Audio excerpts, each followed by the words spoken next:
എല്ലാവർക്കും നമസ്കാരം. ഇന്നത്തെ യാത്രാ വീഡിയോ ജാലിയൻ വാലാബാഗിനെ കുറിച്ചാണ്.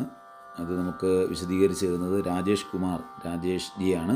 ഡൽഹിയാണ് സ്വദേശം. നേരത്തെ നമുക്ക് കാര്യങ്ങൾ പറഞ്ഞിട്ടുണ്ട്. എല്ലാവരും കേട്ടോളൂ. ഇന്ത്യൻ സ്വാതന്ത്ര്യ സമരത്തിലെ ഒരു കറുത്ത അധ്യായമായി ഇന്ന് നിലകൊള്ളുന്ന ഒരു സംഭവമാണ് ജാലിയൻ വാലാബാഗ് കൂട്ടക്കൊല.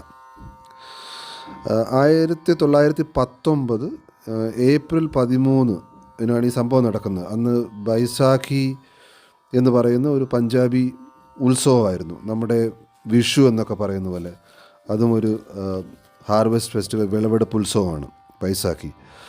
അന്ന് ബ്രിട്ടീഷ് സർക്കാർ കൊണ്ടുവന്ന റൗലത്ത് ആക്ട് എന്ന് പറയുന്ന ഒരു നിയമത്തിന് എതിരായി ഈ പഞ്ചാബിലെ അമൃത്സറിൽ സുവർണക്ഷേത്രത്തിന് അടുത്തുള്ള ഈ ജാലിയൻ വാലാബാഗ് പാർക്കിൽ ആയിരക്കണക്കിന് ഇന്ത്യക്കാർ തടിച്ചുകൂടുകയുണ്ടായി ഇതിനെതിരെ പ്രതികരിക്കാനായിട്ട്.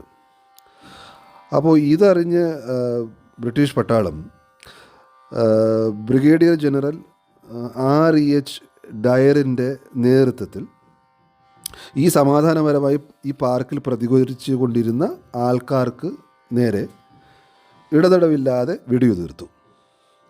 അപ്പോൾ ഈ പാർക്കിൻ്റെ ഒരു പ്രത്യേകത എന്ന് പറയുന്നത് ഇതിൻ്റെ 3 വശവും കെട്ടിടങ്ങളാൽ ചുറ്റപ്പെട്ടതാണ്. ഒരു വശത്തുകൂടി മാത്രമേ അതിലേക്ക് പ്രവേശിക്കാനും പുറത്തിറങ്ങാനും പറ്റൂ. അപ്പം ഇതിനകത്ത് കയറിയ ഈ ആയിരങ്ങൾ ഇതിനകത്ത് അകപ്പെട്ടു എന്ന് വേണം പറയാൻ. അപ്പോൾ അവർക്ക് നേരെയാണ് ഈ ബ്രിട്ടീഷ് പട്ടാളം വെടിയുതിർത്തത്.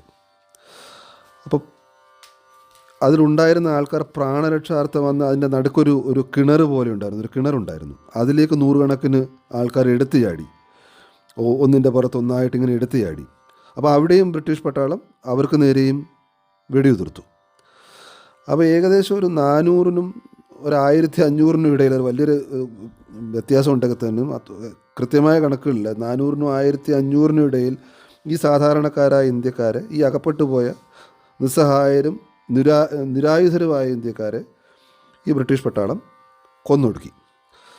ഈ പാർക്ക് ഇപ്പോൾ നന്നായി മെയിൻറ്റെയിൻ ചെയ്തിട്ടുണ്ട് ഗവൺമെൻറ് തലത്തിൽ.